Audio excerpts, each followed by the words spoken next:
persona puede moverse en dones sobrenaturales y al mismo tiempo ser un abusador espiritual y maltratar gente y utilizar esos dones para maltratar a otros, para hacer todo un culto alrededor de su persona, como lo vemos que pasa en muchos lados.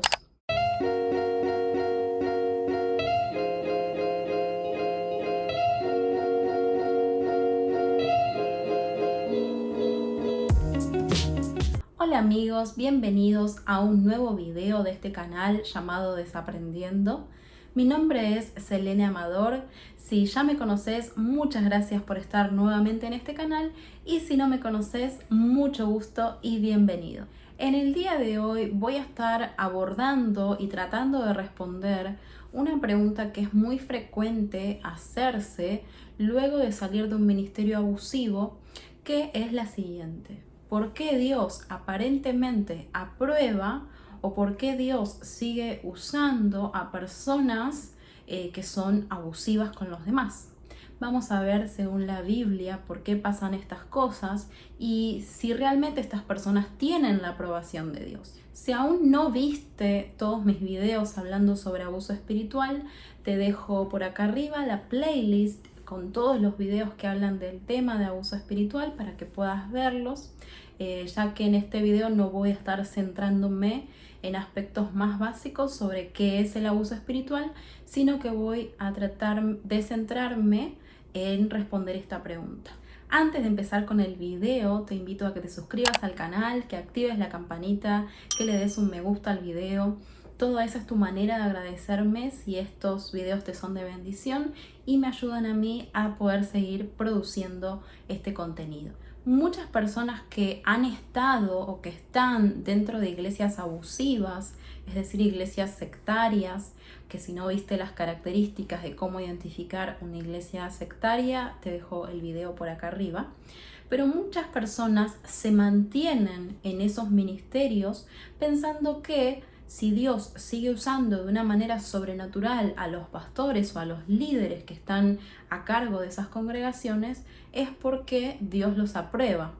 Y entonces muchas personas soportan el abuso espiritual y soportan el maltrato porque piensan que si Dios utiliza a estas personas de una manera sobrenatural es porque entonces lo que están haciendo no está tan mal. Pero vamos a lo que dice la Biblia. Punto número 1.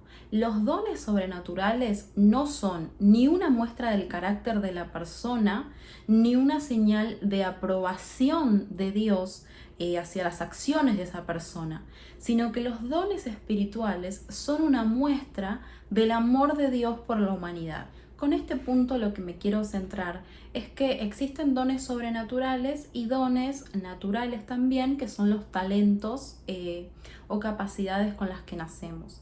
Sean dones naturales o talentos o dones sobrenaturales, la palabra enseña que los dones son regalos.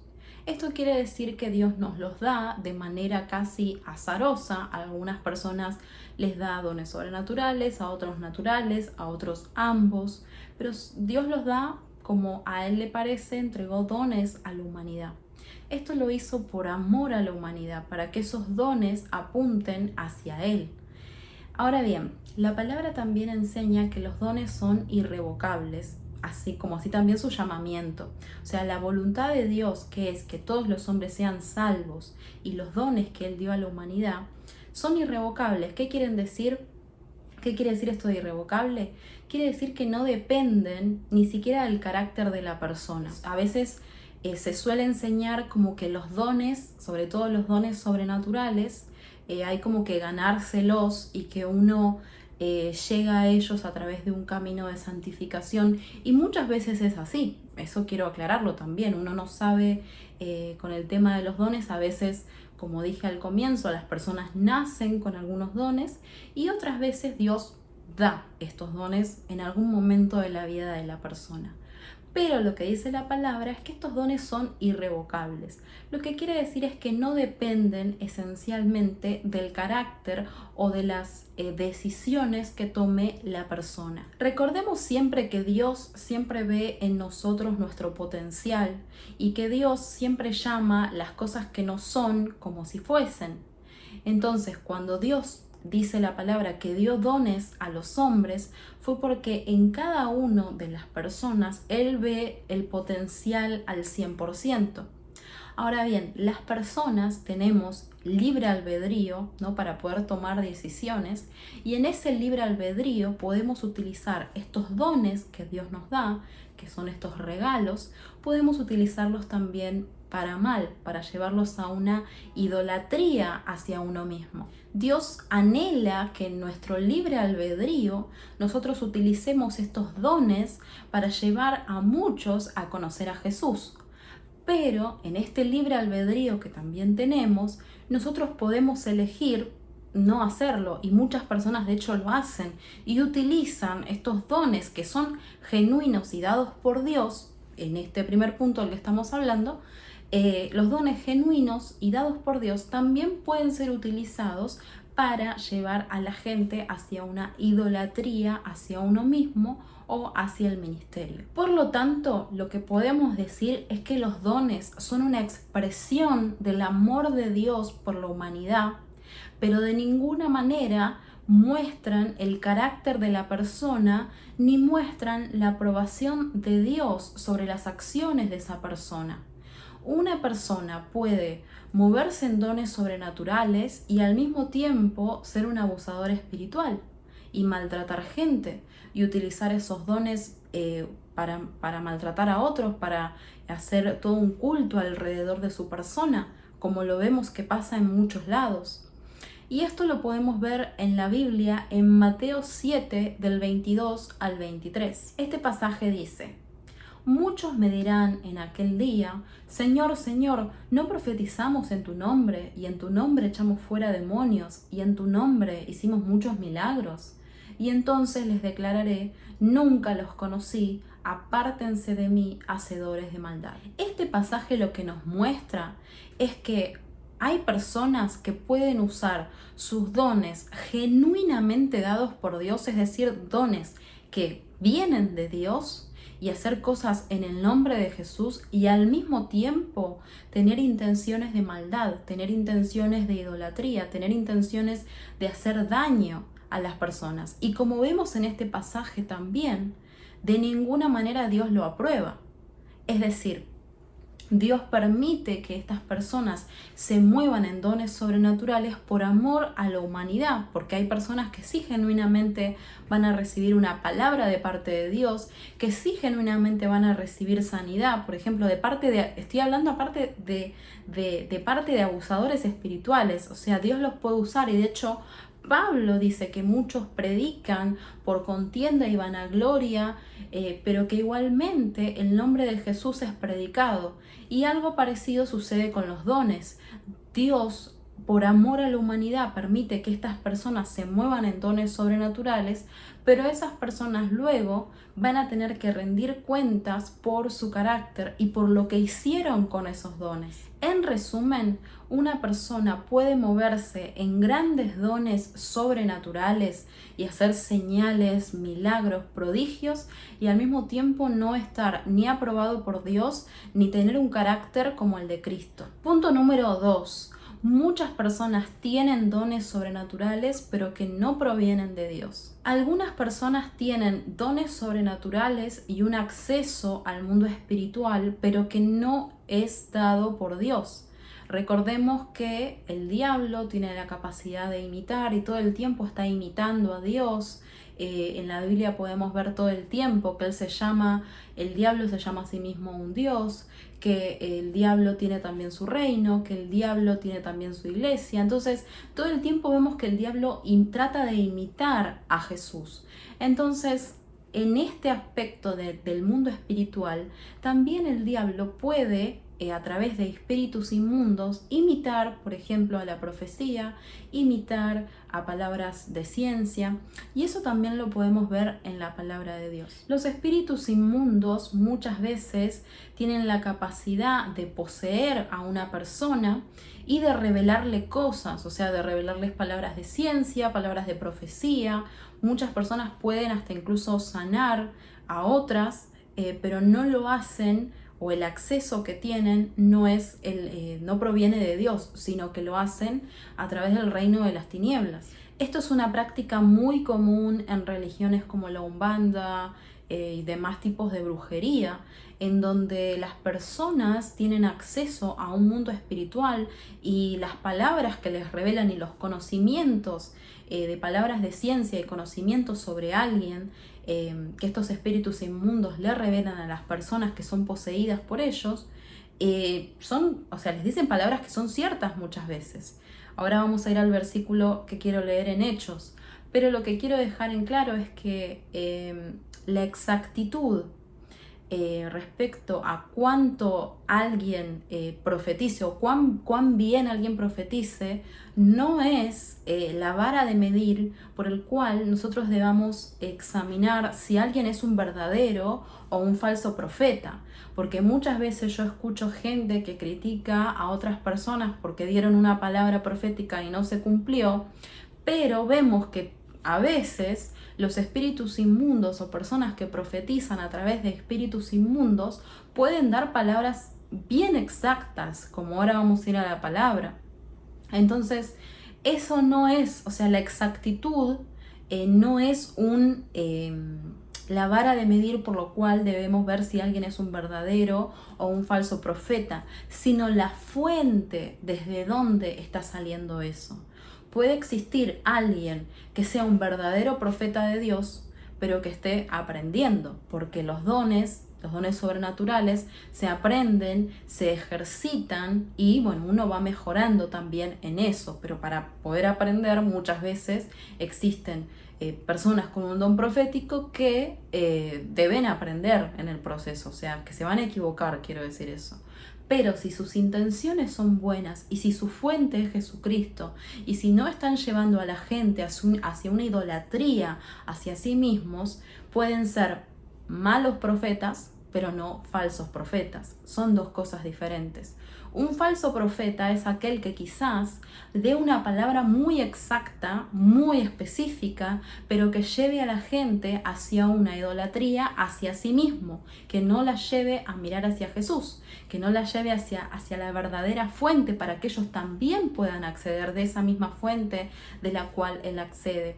Entonces son dos cosas diferentes. A veces somos rápidos para juzgar cuando alguien se equivoca y vamos al Antiguo Testamento, que ya saben, ¿no? Si no vieron, por ejemplo, los videos de diezmo o de divorcio, ahí menciona un poquito que ahora estamos en un nuevo pacto y muchas de las cosas del antiguo pacto son diferentes. En el antiguo pacto, cuando alguien un profeta no daba una palabra exacta, decía la Biblia que había que matarlo. Pero ahora estamos en un mejor pacto, con mejores promesas, y esa ya no es más la vara de medir para saber cuán verdadero o cuán falso es un profeta.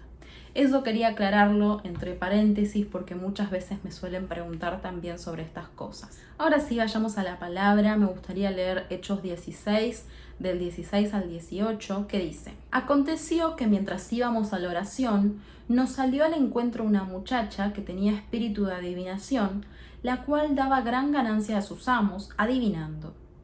Esta, siguiendo a Pablo y a nosotros, daba voces diciendo: Estos hombres son siervos del Dios Altísimo, quienes les anuncian el camino de salvación. Y esto lo hacía por muchos días. Mas desagradando a Pablo, éste se volvió y dijo al espíritu: Te mando en el nombre de Jesucristo que salgas de ella. Y salió en aquella misma hora. Lo que acá vemos en esta historia que se cuenta en Hechos es que había una muchacha que profetizaba, mejor dicho, a través de un espíritu inmundo, como estábamos mencionando ahora. Pero ahora bien, lo que esta muchacha estaba diciendo, o mejor dicho, lo que este espíritu inmundo estaba hablando a través de esta muchacha, era 100% real.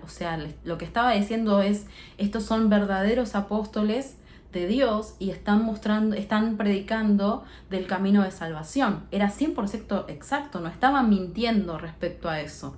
Pero la fuente desde donde esta muchacha estaba profetizando era una fuente del reino de las tinieblas. Entonces Pablo, haciendo uso del discernimiento, se dio cuenta que a pesar de que esta muchacha estaba diciendo algo, de que era real, la fuente de la cual estaba extrayendo esa verdad no era Jesús, no era Dios, no provenía del reino de los cielos, sino del reino de las tinieblas. Es por eso que la exactitud respecto a si una palabra profética se cumple o no, no es prueba suficiente para saber si alguien es un verdadero profeta de parte de Dios. Si esta muchacha hubiese ido a una iglesia moderna, hubiésemos pensado que tiene don de profecía inmediatamente, no lo hubiésemos ni siquiera pensado. Pero muchas veces también existen estas cosas, o sea, pensamos que porque alguien sea exacto, ya automáticamente es un profeta o tiene don real de profecía, y no necesariamente es así. Siempre lo importante de todo es la fuente de la cual esa persona está sacando ese conocimiento, esa sabiduría, eso sobrenatural, sea cual sea su manera en la que lo esté expresando, a través de sanidades, profecía, palabra de ciencia, etc. Un verdadero profeta es aquel que lleva a la adoración a Dios y no hacia sí mismo. Un falso profeta es aquel que lleva a la idolatría hacia su propia persona o hacia su propio ministerio y no permite que las personas sean responsables de su propia espiritualidad, sino que crea ambientes de codependencia hacia su persona y hacia su ministerio. Punto número 3. Existen muchas personas que fingen tener dones sobrenaturales. Hay muchas personas que anhelan tener dones pero que no los tienen, y entonces lo que hacen es que fingen. Acá es muy típico ver de casos que se han descubierto, ¿no? de evangelistas quizás, que en sus campañas evangelísticas le pagan a actores para que finjan sanidades, para que finjan de repente liberaciones, para que finjan todo tipo de sanidad o incluso fingir dar palabras proféticas y todo lo que ya conocemos, ¿no? Con el fin de engañar a las personas, con el fin de llevarlos hacia una idolatría, hacia sí mismo y su ministerio. Esto es algo bastante frecuente en estas personas también. Muchas personas también lo que hacen es, por ejemplo, leen las redes sociales de las personas y luego fingen tener, de repente palabras proféticas, fingen tener conocimientos de ciencia cuando en realidad solamente estuvieron en Facebook revisando qué es lo que hacía la persona y lo que compartía y sacaron deducciones y luego dieron una palabra profética. Eso es muy común hoy en día. Esto lo hacen porque les gusta el ser el centro de atención, les gusta el ser considerados espirituales por otras personas a pesar de no serlo. Y también esto se acompaña muchas veces por un gran carisma y por una gran capacidad de oratoria, lo que facilita el engaño, ¿no? No es que si fuesen solamente que mienten, quizás las personas no les creerían tanto, pero como tienen una gran capacidad para hablar, para expresarse, entonces muchas personas enseguida compran el personaje de que esa persona es espiritual o de que realmente se está moviendo en lo sobrenatural, cuando en realidad no es tan así. Punto número 4. Los cristianos muchas veces solemos ser muy ingenuos y creemos que porque alguien parezca espiritual, entonces debe serlo. Pero que alguien se muestre como una persona espiritual no es garantía de nada. De hecho, las personas más espirituales, por lo general, son las personas más simples y más accesibles, pero en nuestra mente, en nuestro inconsciente, quizás pensamos que, la persona más espiritual es aquella que solo habla en lenguaje Reina Valera, que todo el tiempo está hablando en lenguas, una persona que es malhumorada, que es inaccesible, que es una persona totalmente autoritaria, como que en nuestra mente relacionamos mal, o sea, tenemos ese inconsciente de pensar que una persona espiritual es una persona que todo el tiempo está malhumorada o que nos da miedo decirle algo porque sabemos que nos puede retar, como una persona casi que está todo el tiempo enojada, asumimos que es espiritual por eso.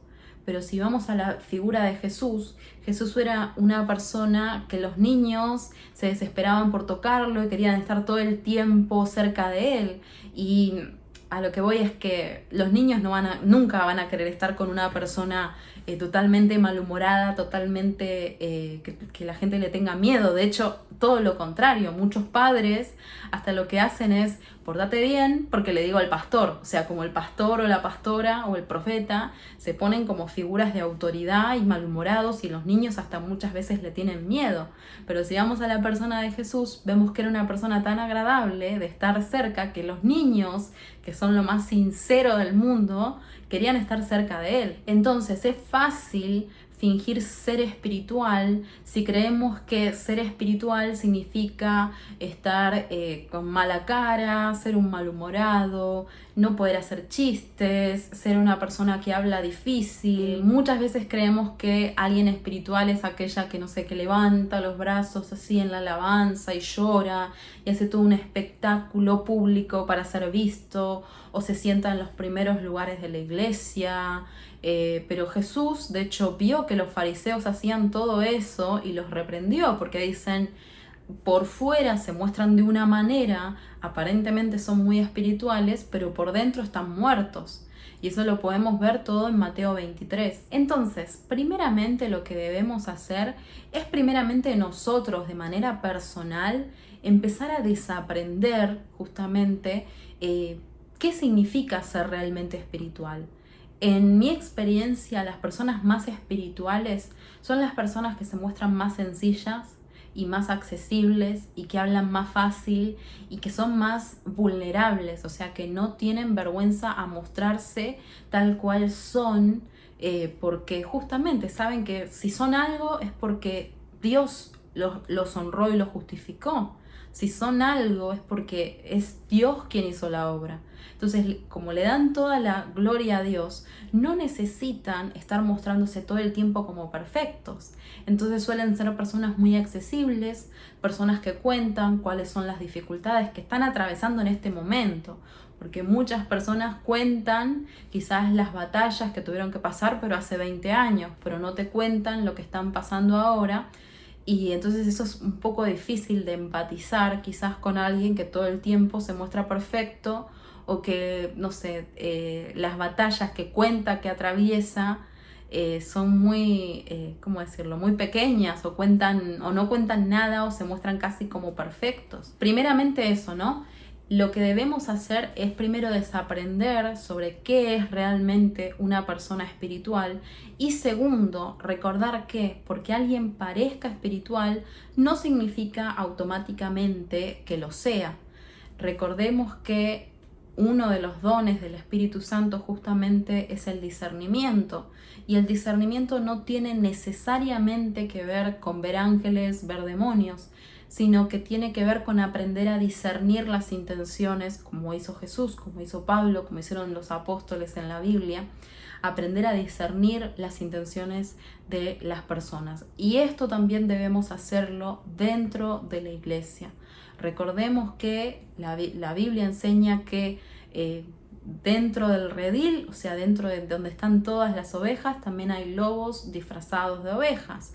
Entonces debemos estar atentos también y no apagar el discernimiento al estar en la iglesia o con otros cristianos. Punto número 5. Cuando la Biblia habla de dar fruto, habla de los frutos del Espíritu y estos primeramente se reflejan en el carácter. La Biblia, como mencionábamos recién, enseña que dentro de las ovejas hay lobos disfrazados de ovejas y hay profetas y hay falsos profetas también, pero para diferenciarlos debemos dar cuenta del fruto. Ahora bien, nosotros hemos interpretado, es como que hemos mundanizado o hemos empezado a medir el fruto que da una persona a través de cómo los mide el mundo, de un éxito terrenal. Pensamos que dar fruto tiene que ver con éxito y éxito lo medimos de la misma forma que lo mide el mundo, es decir, a través de, por ejemplo, de dinero, por ejemplo, a través de un crecimiento numérico, por ejemplo, a través del poder o la influencia y demás características que son a través de las cuales el mundo mide el éxito o fracaso de algo. Entonces muchos piensan, por ejemplo, el ministerio del pastor X debe ser aprobado por Dios porque da mucho fruto. Y pensamos que este dar fruto significa solamente multitudes, o sea, porque el ministerio de este pastor está lleno de personas, o hay muchas señales sobrenaturales, o no sé, de repente entra mucho dinero, o este pastor tiene acceso a una gran influencia, ya pensamos que está dando fruto o que es exitosa según como lo mide Jesús. Pero en ese caso estamos midiendo éxito según la medida humana. Entonces, ¿cuáles son los frutos los cuales debemos observar? Son los frutos del Espíritu, y estos están expresados en Gálatas 5 del 22 al 23. Dice: mas el fruto del Espíritu es amor, gozo, paz, paciencia, benignidad, bondad, fe, mansedumbre, templanza. Contra tales cosas no hay ley. Todos estos frutos se reflejan necesariamente en el carácter. Entonces, ¿qué es dar fruto según la Biblia?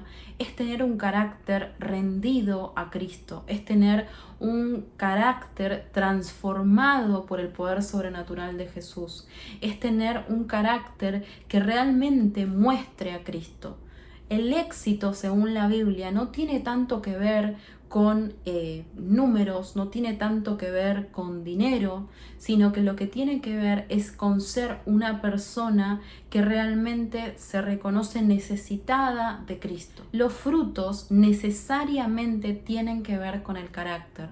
Entonces, más que prestarle atención a cuántas personas tiene el ministerio de fulanito o cuántos milagros hace fulano, prestémosle atención a cómo ese fulano trata a los ujieres, a qué dice su familia de él, qué dice su esposa y sus hijos, que son con quienes conviven.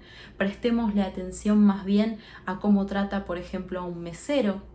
Esas pequeñas cosas hablan más del fruto del Espíritu respecto a cómo tratamos a la gente, entre muchas comillas, menos importante, porque ya sabemos que en Dios no existen menores o mayores, pero creo que entienden a lo que me estoy refiriendo ahora.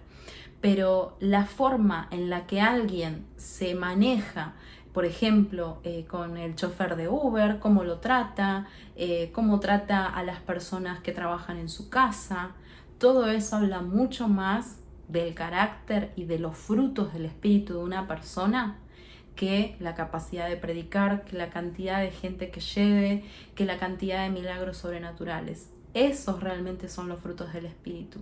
Conclusión: que alguien tenga la capacidad de profetizar, de sanar gente, de ver ángeles, de, no sé, cualquier don sobrenatural, no es garantía de nada. Debemos prestarle atención al fruto del Espíritu, que es el carácter, y siempre debemos considerar cuál es la fuente de la cual está saliendo y está brotando todos esos dones sobrenaturales. Seamos sabios, no apaguemos el discernimiento del Espíritu, incluso con personas que aparentemente se muestren muy cristianas o muy espirituales, porque, como dice la palabra, debemos examinarlo todo y retener lo bueno. Eso lo que nos dice es que siempre debemos tener activados nuestros sentidos espirituales de discernimiento. También debemos recordar que porque alguien se mueva en dones sobrenaturales, no significa de ninguna manera que tenga la aprobación de Dios. Y para finalizar, quiero compartirles este versículo que está en Proverbios 14:15, que dice: el simple cree cualquier cosa, pero el avisado confirmará los hechos. Seamos sabios para discernir, seamos sabios y no apaguemos al espíritu.